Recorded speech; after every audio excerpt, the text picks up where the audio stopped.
Selamat pagi, Bapak Ibu Saudara sekalian yang kami kasihi dalam Tuhan Yesus Kristus. Selamat berjumpa kembali dengan kami dari Restoration Christian Church di Los Angeles. Saya Harili, Gembala Sidang, dan hari ini adalah hari Minggu tanggal 20 Juli tahun 2025. Hari ini kita akan membahas sebuah topik yang saya beri judul The Crucible of Faith atau wadah iman, tempat peleburan iman. Kira-kira begitu ya. Yang akan kita ambil dari Ayub yang pertama, ayat yang ke-21, dan yang kedua adalah dari kitab Rut, juga pasal yang pertama, ayat 20 dan 21. Kita awali dengan doa. Tuhan Yesus, ini kami anak-anak-Mu, siap mendengarkan kebenaran firman-Mu yang saat kami lakukan memerdekakan kami, berbicara kepada kami Tuhan, dan kami siap menerima kebenaran firman-Mu dengan hati terbuka dan penuh ucapan syukur dalam nama Tuhan Yesus. Haleluya. Amin. Baik, Bapak Ibu Saudara sekalian, mari kita buka Alkitab kita kepada Kitab Ayub, pasal yang pertama, ayat yang ke-21, yang akan saya bacakan untuk kita sekalian. Ayub, pasal yang pertama, ayat 21. Demikian firman Tuhan. Dengan telanjang, aku keluar dari kandungan ibuku. Dengan telanjang juga, aku akan kembali ke dalamnya. Tuhan yang memberi, Tuhan yang mengambil. Terpujilah Tuhan. Dan kemudian kita beralih kepada kitab Rut, pasal yang pertama, ayat 20 dan 21. Saya bacakan untuk kita sekalian. Rut, pasal yang pertama, ayat 20 dan 21. Tetapi ia berkata kepada mereka, janganlah sebutkan aku Naomi, sebutkanlah aku Mara, sebab yang Maha Kuasa telah melakukan banyak yang pahit kepadaku. Ayat 21. Dengan tangan yang penuh aku pergi, tetapi dengan tangan yang kosong Tuhan memulangkan aku. Mengapakah kamu menyebutkan aku Naomi, yang artinya pleasant atau menyenangkan? Karena Tuhan telah naik saksi menentang aku, dan yang Maha Kuasa telah mendatangkan malapetaka kepadaku. Ya, kita pernah membahas ini ya secara detail, di mana saya katakan Naomi mengganti namanya dari pleasant atau menyenangkan kepada Mara, pahit, bitter. From pleasant to bitter. Dari yang sesuatu yang menyenangkan kepada kepahitan. Tapi hari ini kita akan membahas dari sisi yang lain. Tentang Ayub dan tentang Naomi ini. Tentang iman mereka. Dan bagaimana cara kita mengaplikasikannya di dalam kehidupan kita pada saat kita menghadapi masalah-masalah hidup ini. Nah, semula terlebih dahulu dengan sebuah pendahuluan. Hari ini kita akan belajar tentang the crucible of faith, ujian iman, wadah iman, atau tempat peleburan iman, di mana iman kita ditempa. Artinya, akankah kita tetap beriman dan bahkan iman kita akan bertumbuh kuat dan berakar dalam saat kita berhasil melewati angin badai pencobaan yang tidak diundang, namun hadir dalam kehidupan kita, atau iman kita kandas, akar iman ini terbongkar, dan kita menyerah sepenuhnya kepada takdir yang ditetapkan alam melalui badan pencobaan dalam kehidupan kita. Nah, kita akan belajar kedua kasus ini. Kasus Ayub dan kasus Naomi. Bapak, Ibu, Saudara sekalian, kehilangan itu nggak enak. Apapun itu. Kehilangan orang dicintai, kehilangan pekerjaan, kehilangan kesehatan, kehilangan kasih sayang, penolakan, dan sebagainya ini. Nggak enak. Nah, kehilangan dalam berbagai bentuknya mengukir jurang yang dalam di dalam jiwa manusia, meninggalkan lanskap penderitaan yang mendalam, bukan hanya ketiadaan dari apa yang ada, tetapi kehadiran yang menyakitkan dari ketiadaan itu sendiri, rasa sakit yang terus-menerus dalam kekosongan yang ditinggalkan. Entah itu kejutan yang tiba-tiba dan brutal dari kematian yang tidak terduga dari seorang yang kita kasihi, erosi hubungan yang berlangsung secara perlahan-lahan, hilangnya mimpi yang berharga, atau pemutusan dari cara hidup yang sudah kita kenal. Kehilangan pada prinsipnya melucuti lapisan identitas dan kenyamanan kita. Dampak awal seringkali terwujud sebagai mati rasa yang membingungkan, perisai pelindung terhadap kebenaran yang luar biasa. Namun, di balik lapisan ini, badai muncul, penyangkalan berjuang dengan penerimaan, kemarahan berkobar karena ketidakadilan, dan rasa bersalah menggerogoti apa yang mungkin telah dilakukan secara berbeda. Dunia yang dulunya bersemangat tampak redup, warnanya terkuras, suaranya teredam. Tugas sehari-hari menjadi monumental, dan kegembiraan terasa seperti pengkhianatan. Kesedihan, ekspresi paling mentah daripada penderitaan ini, adalah perjalanan yang kacau dan tidak terduga, ditandai oleh gelombang pasang emosional yang menerjang tanpa peringatan. Pertimbangkan Sarah, yang karirnya sangat cemerlang sebagai penari balet, tiba-tiba berakhir karena cedera yang melemahkannya. Tubuhnya, yang dulunya merupakan alat ekspresi, menjadi sumber rasa sakit yang terus-menerus. Awalnya, mati rasa yang mendalam menyelimutinya. Dia deny. Dia menatap kakinya yang tak bergerak. Gemulai. Susah untuk digerakkan karena cedera, bukan berarti lumpuh. Tidak dapat sepenuhnya memahami betapa permanen kehilangannya itu. Kemudian datanglah gelombang kemarahan pada alam semesta, pada tubuhnya sendiri, pada ketidakadilan itu semua. Rasa bersalah pun merayap masuk, memutar ulang setiap gerakan dan yang beresiko. Bertanya-tanya, apakah dia bisa mencegahnya? Studio tari yang dulunya merupakan tempat perlindungan menjadi pengingat yang menyakitkan tentang apa yang telah hilang darinya. Kemampuan untuk menari hilang. Tindakan sederhana seperti berjalan ke dapur terasa seperti rintangan yang tidak dapat diatasi karena rasa nyeri dan rasa sakit yang dialaminya. Tindakan sederhana seperti ini mengingatkan akan masa lampaunya.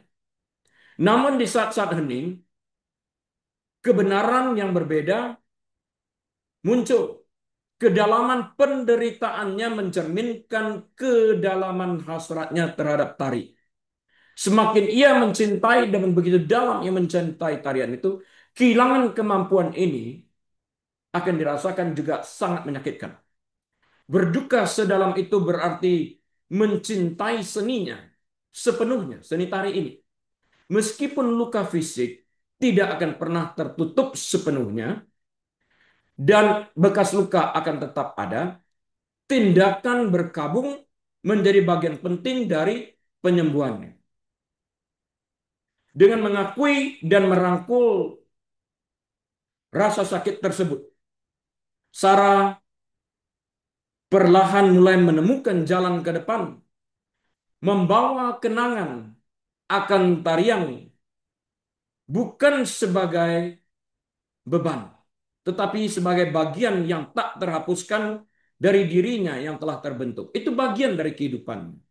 Kisahnya, seperti kisah-kisah lainnya yang tak terhitung jumlahnya, menggambarkan bahwa meskipun kehilangan menimbulkan penderitaan yang mendalam, hal itu juga menyingkapkan kapasitas yang mendalam untuk mencintai dan akhirnya ketahanan jiwa manusia. Nah, sekarang kita ingin belajar tentang ujian iman ini, tentang wadah iman ini. Kita akan melihat sebuah studi perbandingan penderitaan antara Ayub dan Naomi. Bahasa universal dalam pembahasan ini adalah penderitaan. Dua-duanya Ayub dan Naomi mengalami penderitaan. Tapi cara mereka menangani penderitaan mereka masing-masing berbeda. Nah, penderitaan itu, Bapak Ibu Saudara sekalian, adalah aspek yang tak terhindarkan dari kondisi manusia sejak manusia jatuh dalam dosa. Bahasa universal yang digunakan lintas budaya, generasi, dan tradisi spiritual. Bahasa umumnya itu adalah penderitaan. Dari ratapan kuno, tokoh-tokoh Alkitab hingga seruan kontemporer untuk keadilan dan kelegaan, umat manusia telah bergulat dengan pertanyaan mendalam yang ditimbulkan oleh penderitaan. Mengapa aku? Mengapa? Mengapa sekarang? Apa tujuan dari rasa sakit ini? Meskipun pengalaman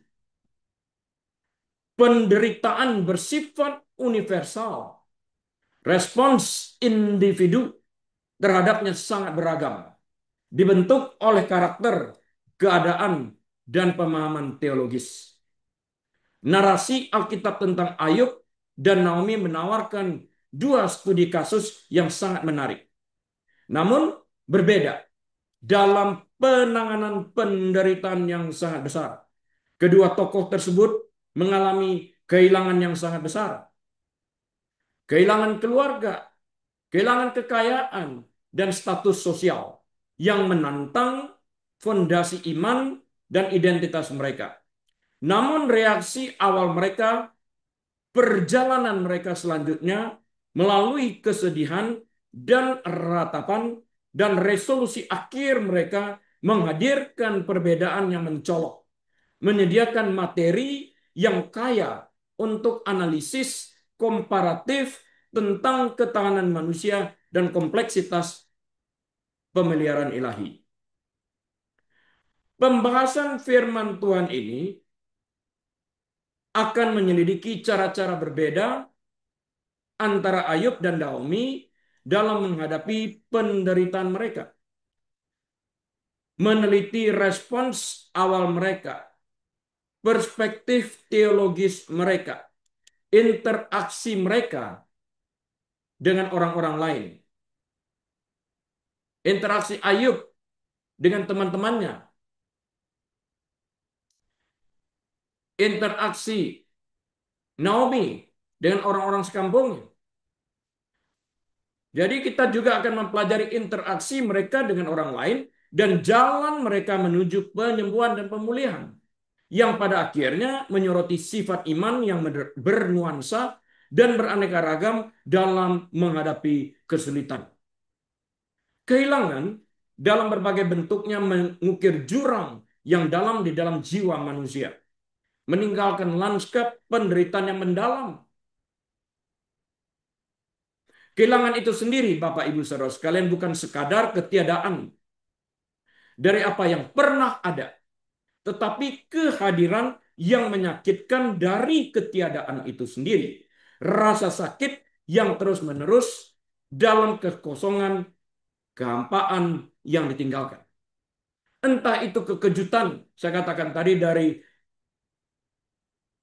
kematian yang tiba-tiba dan brutal, tidak terduga sama sekali. Erosi hubungan yang berkelanjutan, mengikis habis persahabatan, hilangnya mimpi yang berharga. Sarah kehilangan mimpi untuk menjadi penari balet, atau pemutusan diri dari cara hidup yang sudah dikenal. Naomi pindah ke Moab dari Bethel, kehilangan melucuti lapisan-lapisan identitas dan kenyamanan kita. Dampak awal seringkali terwujud sebagai mati rasa yang membingungkan, perisai pelindung terhadap kebenaran yang luar biasa. Namun di balik lapisan ini, badai muncul. Penyangkalan, denial, berjuang dengan penerimaan, kemarahan, berkobar karena ketidakadilan dan rasa bersalah menggerogoti apa yang mungkin dapat dilakukan secara berbeda. Dunia yang dulunya bersemangat tampak redup, warnanya terkuras, suaranya teredam. Tugas sehari-hari menjadi monumental dan kegembiraan terasa seperti pengkhianatan, mungkin seperti pengejekan, kesedihan. Ekspresi paling kasar dari penderitaan ini adalah perjalanan yang kacau dan tak terduga, ditandai oleh gelombang pasang emosional yang menghantam tanpa peringatan. Namun, di dalam wadah yang menyakitkan atau mungkin sangat menyakitkan ini, ada juga bukti cinta dan hubungan. Kedalaman penderitaan secara langsung mencerminkan kedalaman dari apa yang dihargai. Sudah pasti. Berduka dalam-dalam berarti mencintai dengan sangat dalam. Meskipun luka mungkin tidak akan pernah tertutup sepenuhnya. Dan bekas luka pasti akan tetap ada. Tindakan berkabung secara paradoks merupakan bagian penting dari penyembuhan. Melalui pengakuan dan penerimaan rasa sakit, alih-alih menekannya atau menyangkalnya, seseorang dapat perlahan-lahan secara bertahap mulai menemukan jalan ke depan, membawa kemenangan, membawa kenangan, bukan sebagai beban, tetapi sebagai bagian yang tak terhapuskan dari siapa mereka pada hari ini. Nah, mari kita pelajari terlebih dahulu, kita lihat terlebih dahulu kisah Ayub. Orang benar, orang saleh bahasa Alkitab, dan ujian yang tak terduga yang dialami. Kitab Ayub menyajikan drama teologis mendalam yang berpusat pada seorang pria yang digambarkan sebagai seorang yang saleh dan jujur. Ia takut akan Allah dan menjauhi kejahatan. Ayub 1 ayat 1. Takut akan Tuhan berdasarkan kitab Amsal adalah permulaan hikmat. Jadi dia adalah orang yang sangat berhikmat juga. Nah, penderitaan Ayub tidak dimulai oleh dosa pribadi. Tidak sama sekali. Tetapi sebagai ujian atas kebenarannya. Pertaruhan kosmik antara Allah dan setan. Dalam serangkaian pukulan yang cepat dan dahsyat, Ayub kehilangan kekayaannya yang sangat besar.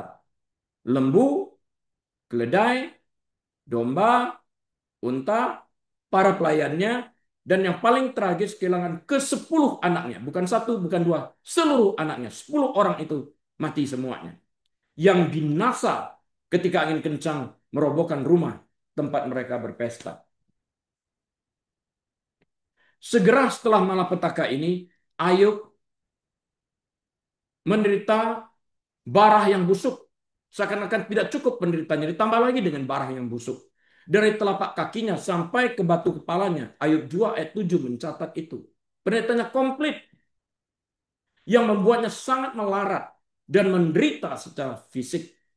Ayub bukan hanya kehilangan harta benda, tetapi juga ke-10 anaknya, buah hatinya yang sangat dikasihinya. Dan bahkan ia juga kehilangan kesehatannya.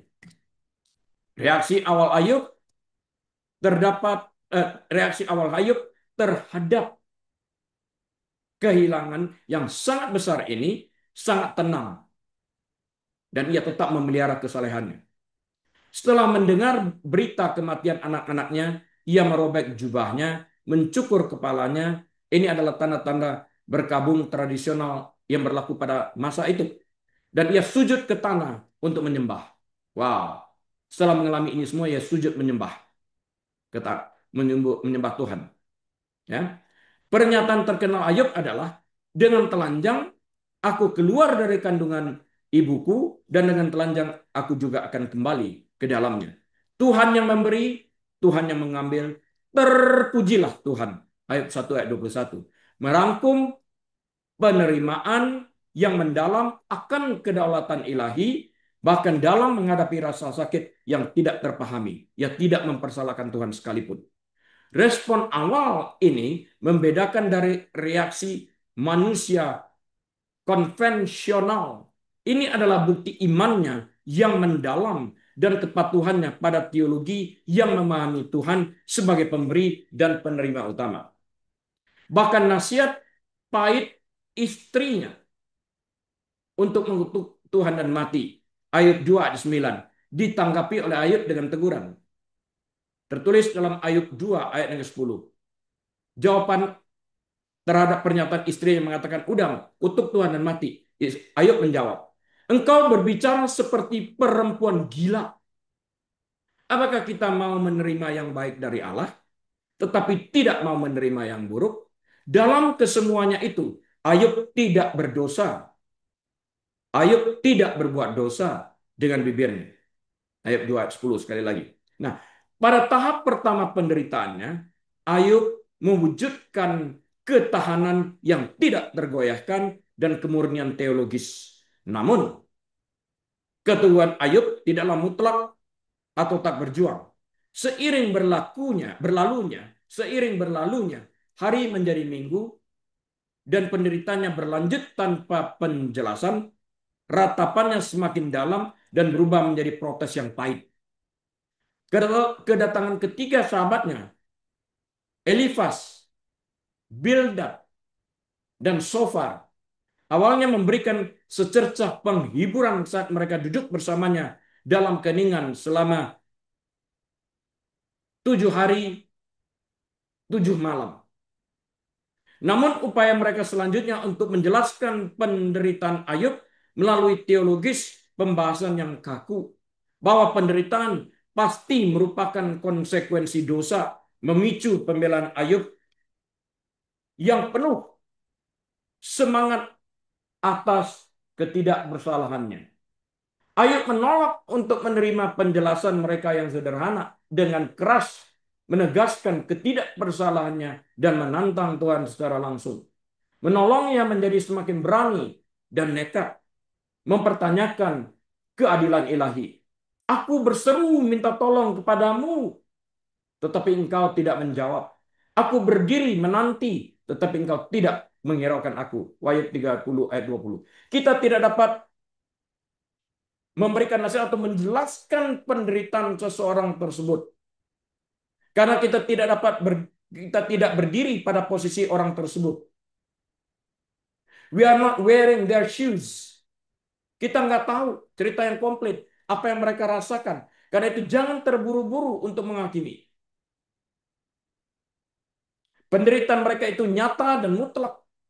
Harus kita terima. Ayub merindukan pertemuan dengan Tuhan. Kesempatan untuk menyampaikan kasusnya dan menerima penjelasan atas rasa sakitnya yang tidak dapat dijelaskan. Oleh karena itu penderitaan Ayub mendorongnya untuk tidak lagi menerima begitu saja, tetapi bergumul secara aktif, bahkan konfrontatif dengan Tuhan.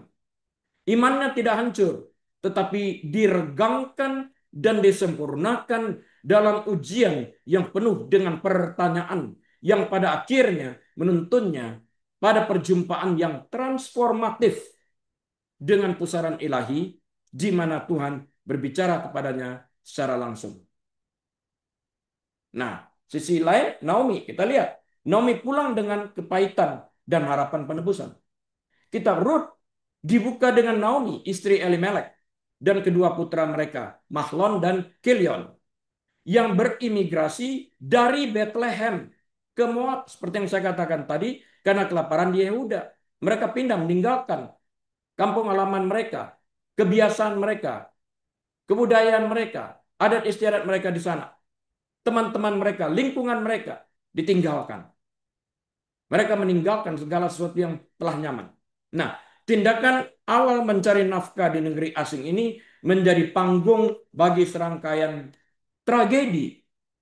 Dalam 10 tahun pengembarannya, Naomi mengalami kematian berturut-turut dari suami dan kedua putranya Mahlon dan Kilion, yang membuatnya menjadi janda dan tidak memiliki anak di negeri asing.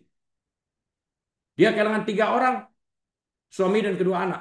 Lantas kita tidak dapat berkatakan, kamu masih lumayan, Ayub 10 anaknya hilang, harta bendanya hilang, sakit, kena barah lagi. Kita tidak berhak melemparkan kata-kata seperti itu. Karena penerimaan setiap orang itu berbeda-beda dan berat beban yang dirasakan itu pun berbeda-beda. Tuhan tahu ukuran kita. Dan tes yang diberikan kita itu tidak melampaui dari kemampuan kita untuk menahan. Menantu perempuan Ruth, Orpa dan Ruth juga kehilangan suami mereka, Mahlon dan Kilion, yang merupakan anak daripada Elimelek dan Naomi ini. Kehilangan yang menghancurkan ini merenggut Naomi dari keluarganya, keamanan ekonominya, dan harapannya untuk masa depan yang membuatnya benar-benar putus asa. Tanggapan awal Naomi terhadap penderitaannya ditandai dengan kesedihan yang mendalam dan pernyataan publik tentang kepahitannya. Ia tidak menyembunyikan kepahitan itu.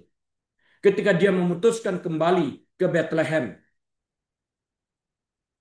mendesak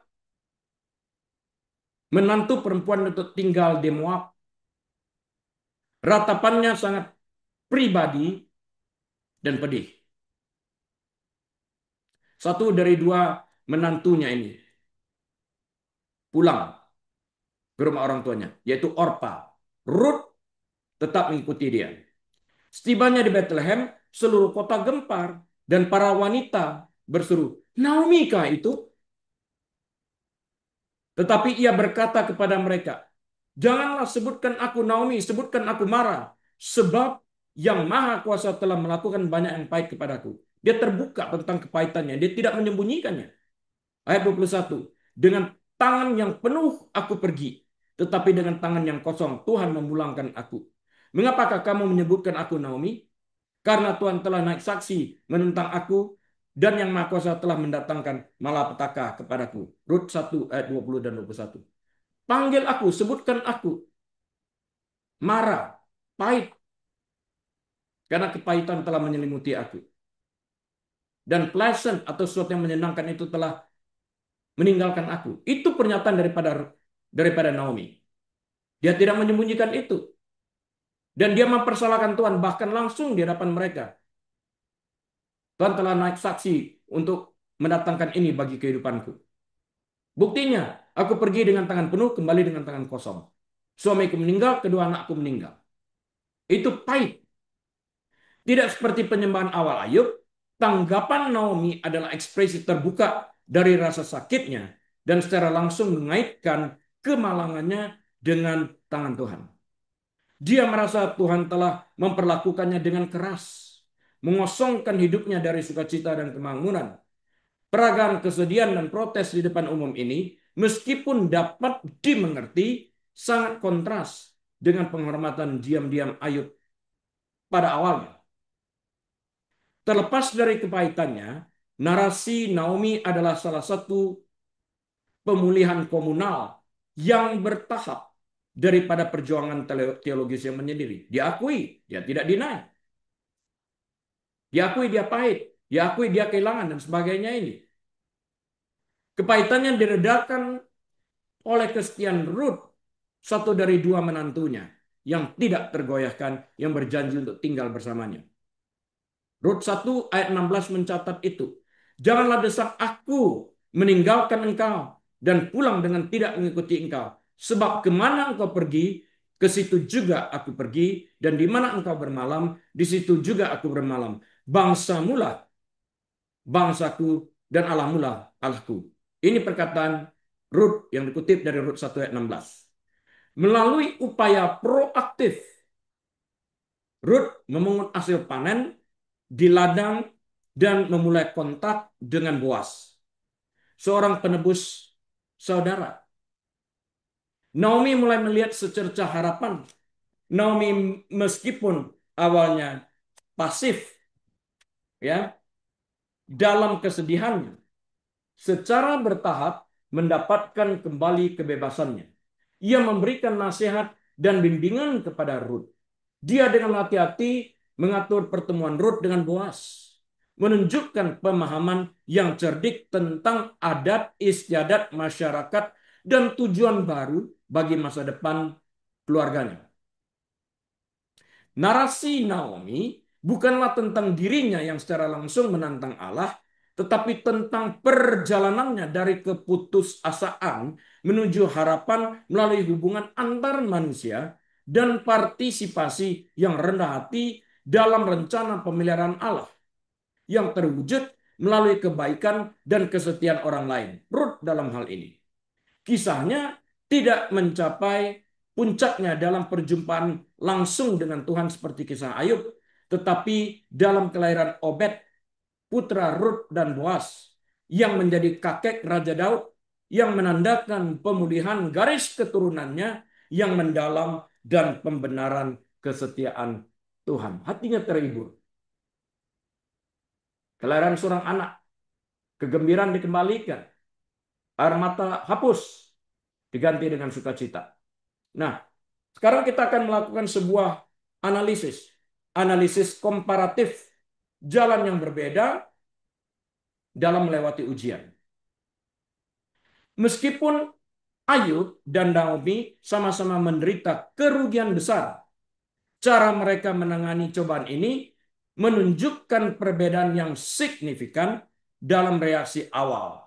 Respons teologis, keterlibatan dengan orang lain, dan sifat pemulihan mereka pada akhirnya. Reaksi awal, respons langsung Ayub adalah penyembahan yang mendalam dan penerimaan teologis. Tuhan yang memberi, Tuhan yang mengambil, terpujilah nama Tuhan. Dia sujud menyembah pada saat kehilangan tersebut. Ini mencerminkan kesalehan yang mendalam dan intelektual yang memprioritaskan kedaulatan Tuhan di atas kenyamanan pribadi. Dia dengan tabah bertahan, memendam rasa sakitnya sambil secara verbal menegaskan keadilan ilahi. Sebaliknya, reaksi awal Naomi adalah ratapan dan kepahitan di depan umum. Dia mengamati, Naomi maksudnya, mengganti namanya menjadi Mara, pahit, bitter, dan secara eksplisit menghubungkan kemalangannya, kepahitannya dengan Tuhan. Dengan menyatakan, Yang Maha Kuasa telah melakukan banyak yang pahit kepadaku. Tuhan telah naik saksi menentang aku, dan Yang Maha Kuasa mendatangkan malapetaka kepadaku. Kesedihannya diungkapkan secara eksternal, komunal, dan dipenuhi dengan perasaan ditinggalkan oleh Tuhan.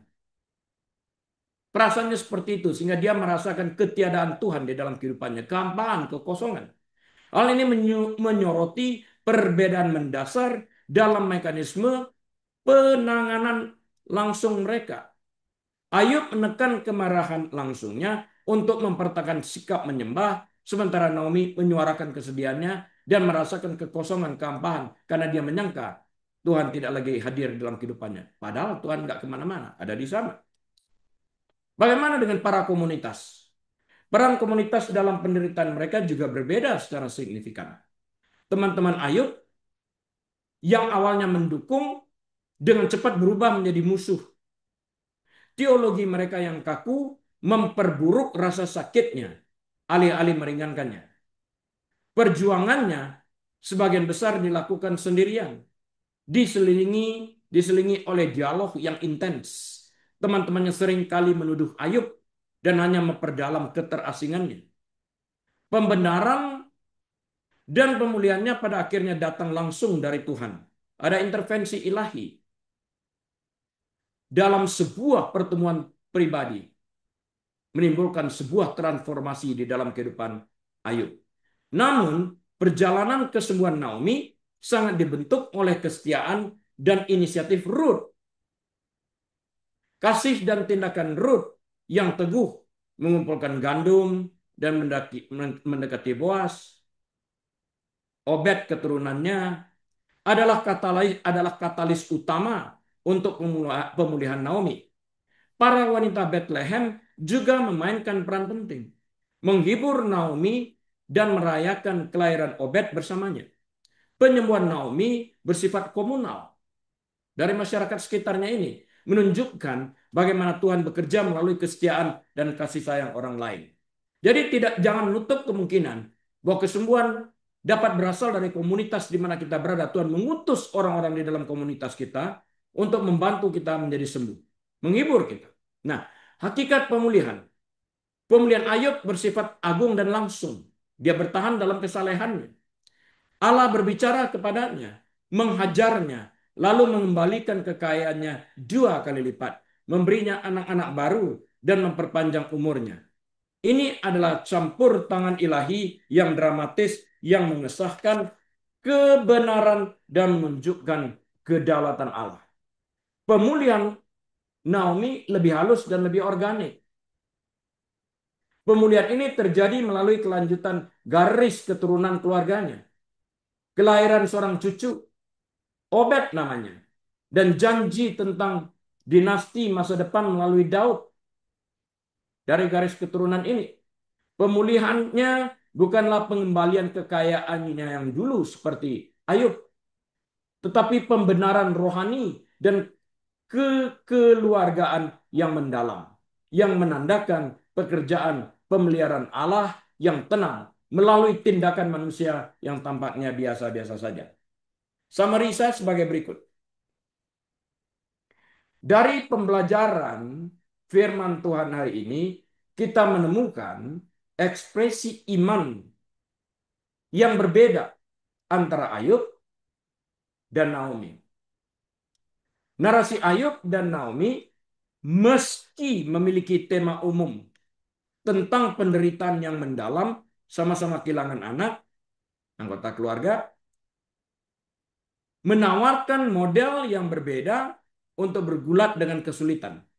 Pengalaman Ayub merupakan bukti kekuatan pergumulan intelektual dan spiritual dengan Tuhan. Tantangan mendalam terhadap penjelasan teologis yang sederhana tentang penderitaan itu sendiri. Dan demonstrasi iman yang abadi, bahkan ketika mempertanyakan keadilan ilahi. Perjalanannya berpuncak pada pertemuan langsung dan transformatif dengan Yang Maha Kuasa, yang membangun kembali pemahamannya tentang hikmat dan kedaulatan Tuhan yang tak terbatas. Imannya adalah iman yang dapat menahan konfrontasi dan muncul dalam keadaan murni. Di sisi lain, Bapak Ibu Saudara sekalian, kisah Naomi menggambarkan perjalanan dari ratapan pahit menuju harapan baru. Menuju harapan baru. Terutama melalui kasih yang teguh dari Ruth, menantu perempuannya, yang setia dan terungkapnya pemeliharaan ilahi secara diam-diam dalam kehidupan bersama. Pemulihannya bersifat kekeluargaan dan historis, terjalin dalam hubungan manusia dan garis keturunan raja terbesar Israel. Imannya, meskipun awalnya mengungkapkan keputusasaan, pada akhirnya merangkul tangan Tuhan yang tak terlihat, yang bekerja melalui kebaikan hati orang lain. Menunjukkan bahwa pemulihan tidak hanya ditemukan dalam campur tangan ilahi secara langsung, tetapi juga dalam tindakan kasih dan kesetiaan yang sederhana dalam kehidupan sehari-hari dari orang-orang yang berada di lingkungan di mana kita berada. Nah, bersama-sama Ayub dan Naomi menerangi sifat iman yang beraneka ragam dalam menghadapi penderitaan. Narasi Ayub menegaskan hak untuk bertanya, menuntut audiensi dengan Tuhan, dan mempertahankan integritas bahkan ketika alam semesta tampak tidak adil, bahkan ketika alam semesta tampak menentangnya. Kisah Naomi menyoroti kekuatan transformatif dari hubungan manusia, kasih karunia halus dari pemeliharaan Tuhan, dan kemungkinan menemukan harapan dan tujuan lagi. bahkan setelah mengalami kehilangan yang menghancurkan. Kedua narasi tersebut, baik apa yang dialami Ayub maupun Naomi, pada akhirnya menegaskan kedaulatan dan kesetiaan Tuhan. Tetapi mereka melakukannya melalui pengalaman manusia yang sangat berbeda, mengingatkan kita bahwa tidak ada satu cara yang ditentukan untuk berjalan melalui wadah penderitaan, dan bahwa penghiburan dan pemulihan ilahi dapat terwujud dalam berbagai bentuk yang seringkali mengejutkan. Kisah-kisah mereka terus bergema, menawarkan wawasan mendalam tentang perjuangan manusia yang abadi dengan rasa sakit dan perjalanan iman yang kompleks, namun pada akhirnya menembus kemenangan. Kesetiaan mereka teruji. Amin. Baik Bapak Ibu Saudara sekalian, saya sudah selesai. Dan biarlah Roh Kudus terus berbicara kepada kita. Mari kita tutup dengan doa. Tuhan, kami terima kasih, amal-Mu telah selesai. Roh Kudus terus membimbing kami sehingga iman kami bertumbuh day by day, setiap hari dalam kehidupan ini. Jemaat yang dikasihi Tuhan, mari kita buka pintu hati kita selebar-lebarnya, angkat kedua tangan kita dan terimalah berkat Tuhan. Tuhan memberkati engkau dan melindungi engkau. Tuhan menyinari engkau dengan wajahnya dan memberi engkau kasih karunia. Tuhan menghadapkan wajahnya kepadamu dan memberi engkau damai sejahtera. Tuhan membuat engkau menjadi kepala bukan ekor, naik dan tidak pernah turun. Engkau diberkati saat masuk, diberkati saat keluar. Diberkati bakulmu, diberkati tempat adonanmu, diberkati kandunganmu, diberkati rumah tanggamu, diberkati kesehatanmu, diberkati pelayananmu, diberkati pekerjaanmu. Apapun yang kau lakukan dan kedua tanganmu, Tuhan yang membuat engkau berhasil. Dan biarlah kita melalui itu dapat mempermuliakan nama Tuhan. Dan saat ini kita membuka lembaran waktu kita dengan hati penuh dengan ucapan syukur dan terima kasih. Dengan hikmat dan marifat dari Allah Bapa. Damai sejahtera dari Tuhan Yesus dalam persekutuan yang manis dan erat bersama dengan Tuhan Allah Kudus. Saat ini sampai selama-lamanya. Yesus Tuhan datang kali keduanya. Menjemput kita semua yang percaya kepadanya. Semua umat Tuhan yang menerima berkat bersama-sama berkata, amin. Baik, Bapak Ibu Saudara sekalian, atas seizin Tuhan, kita akan berjumpa kembali minggu depan. Dari Los Angeles, saya Reli Mondiri. Shalom.